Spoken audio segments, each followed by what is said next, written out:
in this paper, which I titled Redistribution and Persistent Exploitation in an Accumulation Economy with Diminishing Marginal Impatience, that being the key phrase. I addressed the question, why are there persistent wealth inequalities in capitalist economies? And the best way to understand the intended contribution to this paper is by situating it with regard to two large bodies of literature and the answers, the characteristic answers they give to that question. On one hand, you have the neoclassical argument for example, why there are persistent returns to capital, right? Why capitalists make money and get richer. They base it on innate preferences that in modern lingo would be translated into preferences for time, that is, your degree of impatience, the extent to which you discount future returns. This argument, which can be traced back to Adam Smith and The Wealth of Nations, argues that people who are relatively patient compared to the market for loans, for borrowing and lending, will be lenders, and people who are relatively impatient will be borrowers. And as a result, that will result in a transfer of funds and therefore changes in the distribution of wealth based on something that's given. I would call that a subjectivist approach. In contrast, you have an approach that's more associated with the work of David Ricardo initially, and then Karl Marx, a materialist explanation that bases differences based on fundamental differences in life situation from which preferences may derive. But in its essence, it's the material conditions of life that explain why there are persistent inequalities. This paper takes an interestingly middle ground while essentially siding with the materialist explanation. It says, what if your degree of impatience is a matter of your wealth level in such a way that the wealthier you are, the more patient you are, and therefore the more willing to lend money? That's the phenomenon that referred to in the title as diminishing marginal impatience. And the best way to think about the contribution is imagine a world in which everybody starts off with equal wealth, right? In a Smithian unequal preferences time discount world, the people who are innately more patient will end up being the rich ones. In the world that I posit, where the preferences for time are endogenous, depending on how wealthy you are, at first, if everybody's equally wealthy, there's no basis for anybody getting wealthier than somebody else. But if something disrupts that apple cart, for example, let's suppose somebody uses their political power or to grab wealth away from somebody else, or somebody gets lucky and gets a windfall, then this approach says that you'll have a self-accumulating effect that leads the rich to get ever richer as they get ever more patient because they're richer, and the poor to get ever poorer as they get ever more impatient because of this operation of the endogenous preferences.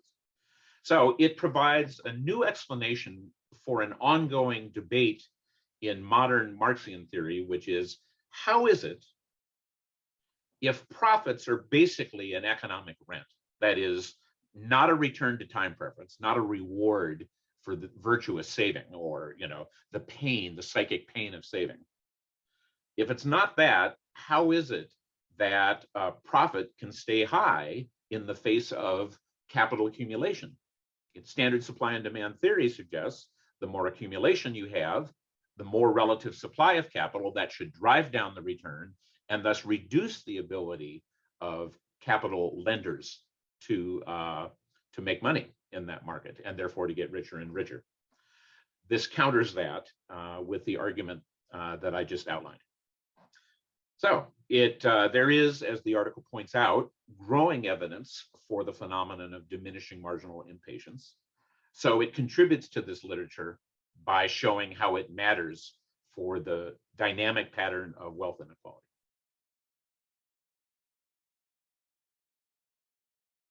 Well, let me start with the easier question of how this goes beyond the literature. I've already described um, the two paradigms that this contribution sort of falls in the middle of.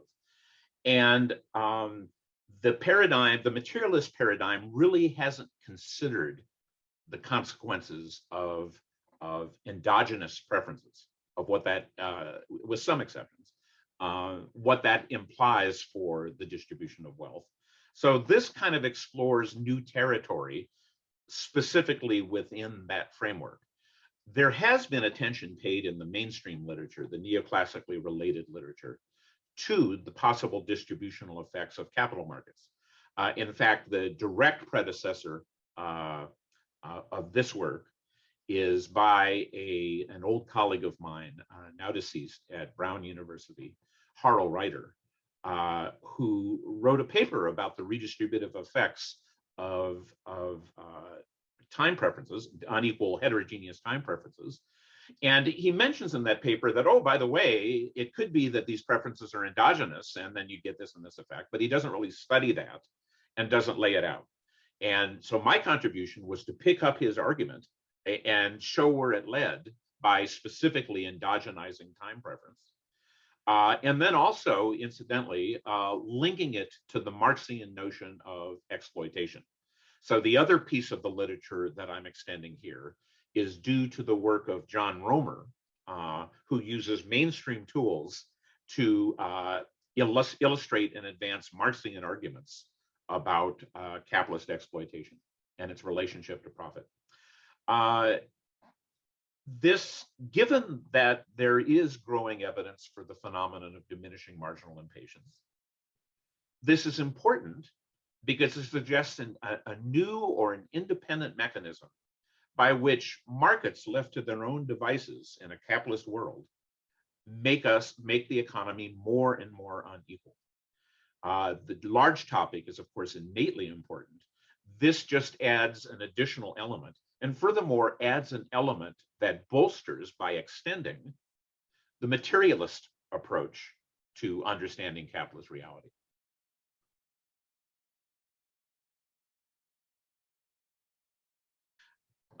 So in terms of where to go if you were to develop or apply this research further, let me first talk about the policy implications because they seem straightforward. To the extent that there's an innate tendency in the economy, a built-in tendency for wealth to get more and more dispersed, this makes a strong argument for counteractive measures by the government in the form of wealth taxation, progressive wealth taxation, that would kind of work against that balance. So the system is, the forces are essentially centrifugal, right? They're pushing you to ever greater inequality. So we'd have a starkly unequal system if the economy were left to its own devices. There's no reason, however, that you couldn't push against that tendency with appropriately designed tax policies and transfer policies. So that's kind of the innate or the organic policy implication. In terms of where to go with the line of argument, let me give a narrow suggestion or a narrow indication and then a broader one. The narrow one is it's really interesting, especially I would think for this readership, to unpack this notion of time discounting or impatient time preferences. So, like, is that really what's going on, or is that just a coverall term that masks or obscures some underlying things that there's more going on that need to be understood in more granular detail? For example, I cite some research on this issue of time preference in the closing part of my paper, where people have argued that really what is being covered up by this overarching notion of time preference are tendencies like compulsivity, impulsivity, and a third one, I forget oh yeah, that's right, inhibition. That's some combination of those things is really what's going on. And it seems to me that a social economic analysis of these matters would ask ourselves, what is it about the structure of social relations, the structure of upbringing, that would tend to promote or retard each of these possible dimensions of time preference: impulsivity, being impulsive, being compulsive, having more or less inhibitions in your economic behavior. That would be a very interesting extension of this analysis.